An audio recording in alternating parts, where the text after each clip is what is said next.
कि हम सत्य का संग करें। देखो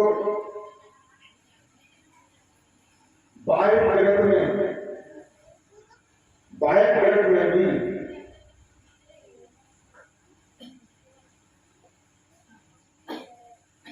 सत्य के लिए क्योंकि बाहरी तो जगत है उसमें कोई सत्य नहीं है, कोई सत्य है। गोस्वामी तुलसीदास जी ने बताया कि गो गोचर जहां मन जाई तहां माया जानो है। तो बाहर क्या है? सब माया है। लेकिन बाहर के लिए भी परम संत कवि साहब ने ये बताया है।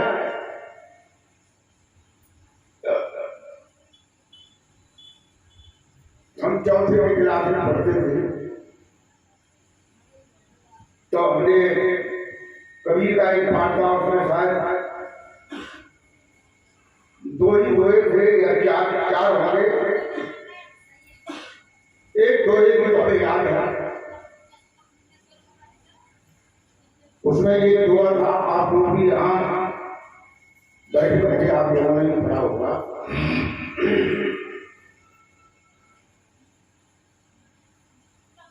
उस दोहे में ये लिखा था, बाहरी जगत के लिए सांझ बराबर कर और झुंड बराबर पार। जाके हृदय सांझ है ताकि हृदय आम। तो देखो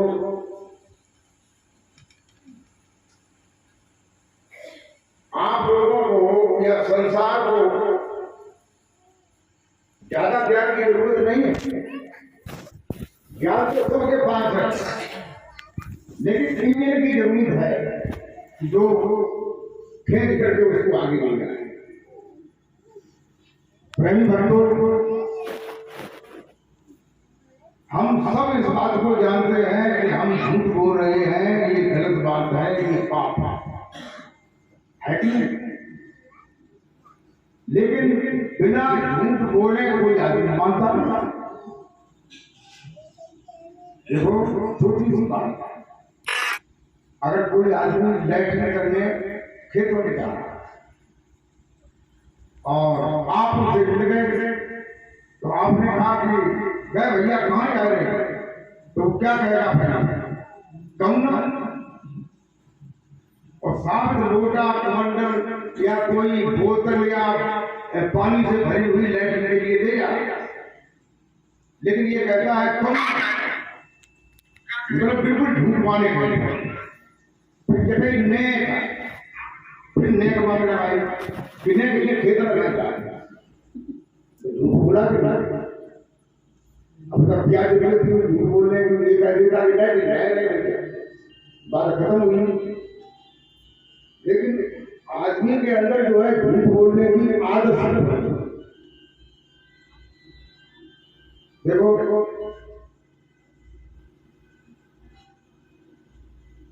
ये बताते हैं कि सांझ बराबर तप नहीं। संसार में जो तपस्या करते हैं, तपस्या का मतलब होता है शरीर को, काया को किसी प्रकार का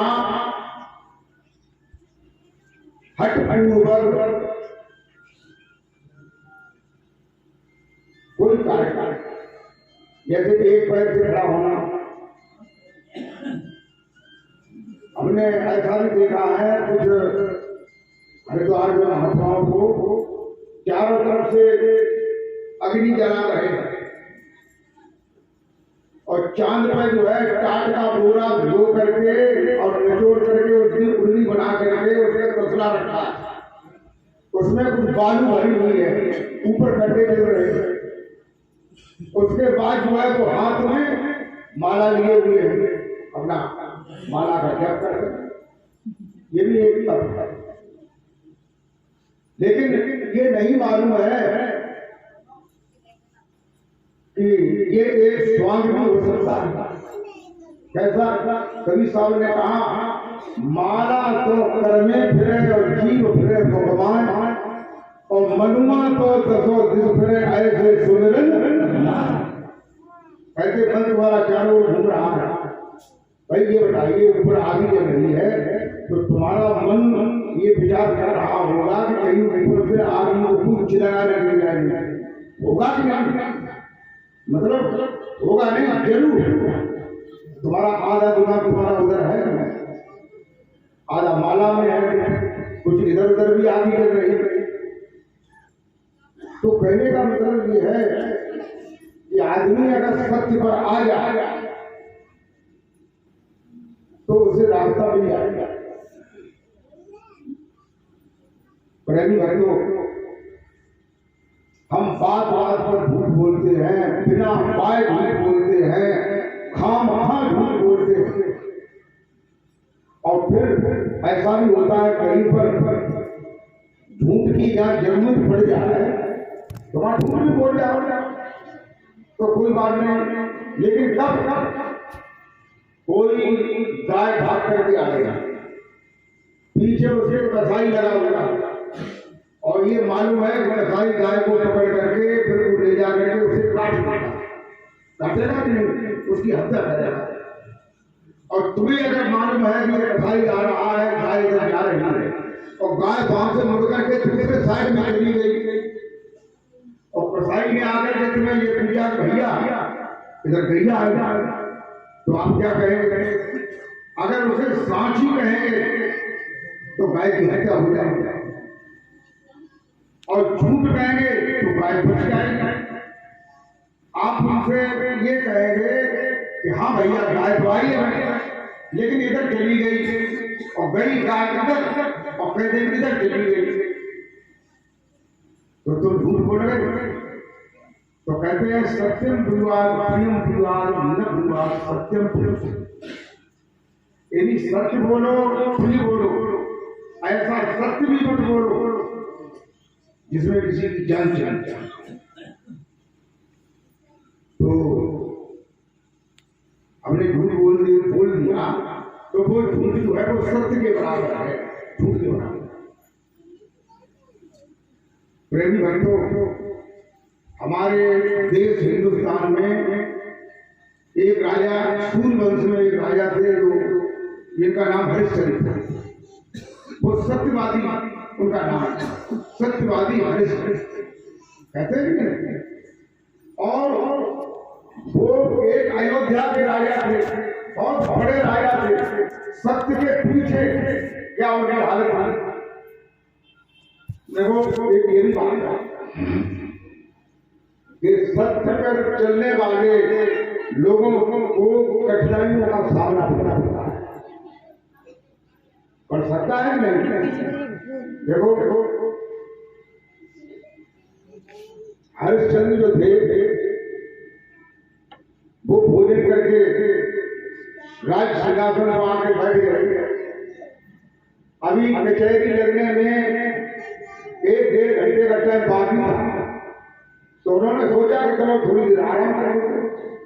वो आराम करने लगे। आराम करते करते उनकी आंख झपक गई और उन्हें नींद आ गई। और नींद आने के साथ साथ क्या हुआ कि उनको स्वप्न होने लगा। क्या होने लगा? स्वप्न होने लगा। तो सपने में उन्होंने क्या देखा कि वो घोड़े पे बैठ करके जंगल में शिकार खेलने के लिए जा रहे हैं। अब ये शिकार खेलना क्या होता है, अब इसमें बहुत सारी बातें हैं।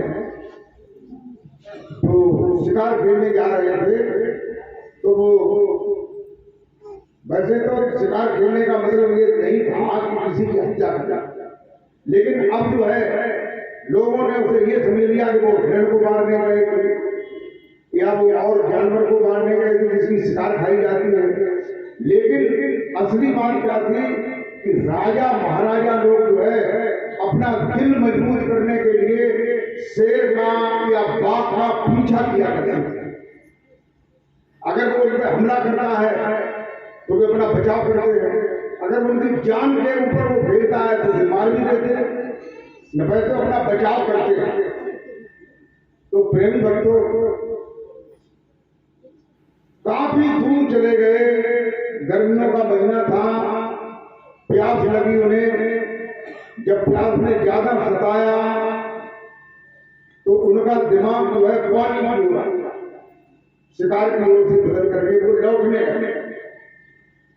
तो उन्होंने क्या देखा, काफी देर जो है आंखें जो है पानी को ढूंढती रही, लेकिन कुछ समय बाद जब वो बहुत परेशान हो गए तो एक पताका उन्हें दिखाई दिया। पताका जानते हैं आप लोग? झंडा। जैसे संत महात्माओं का आश्रम कुटी होती है तो वहां झंडा लगा, तो झंडा लगा। झंडे को देख करके उन्होंने देखा कि यहाँ कोई महात्मा रहते होंगे और जरूर वहां पानी का साधन होगा। तो चले गए, महात्मा जी को प्रणाम किया। राजा ने बड़े आदर से उनको उठाया और वो विश्वामित्र का आश्रम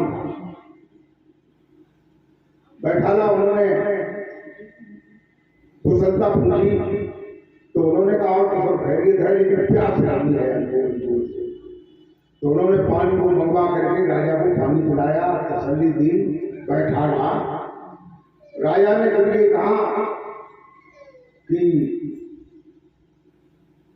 बताइए आपकी क्या इच्छा है, मैं अयोध्या का राजा हूं। तो उन्होंने कहा कि क्या इच्छा है, महात्मा कह रहे हैं। तो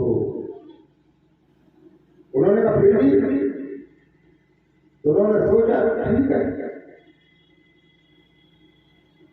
तो महात्माओं को क्या जरूरत होती है, महात्माओं को जरूरत ये होती है, महात्मा को आश्रम बनाते हैं भक्तों के लिए ही।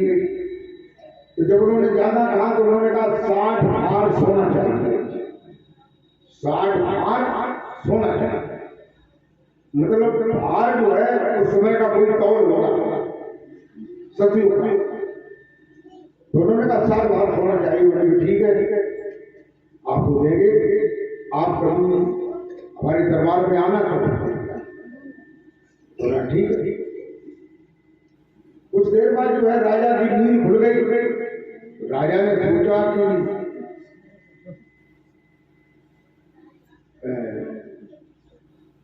राजपाट, पूंजी, लगाम और 60 हार सोना, ये सब महात्मा जी ने हमसे मांग लिया है और हमारा तो हाल है। ये बात उन्होंने अपनी पत्नी को भी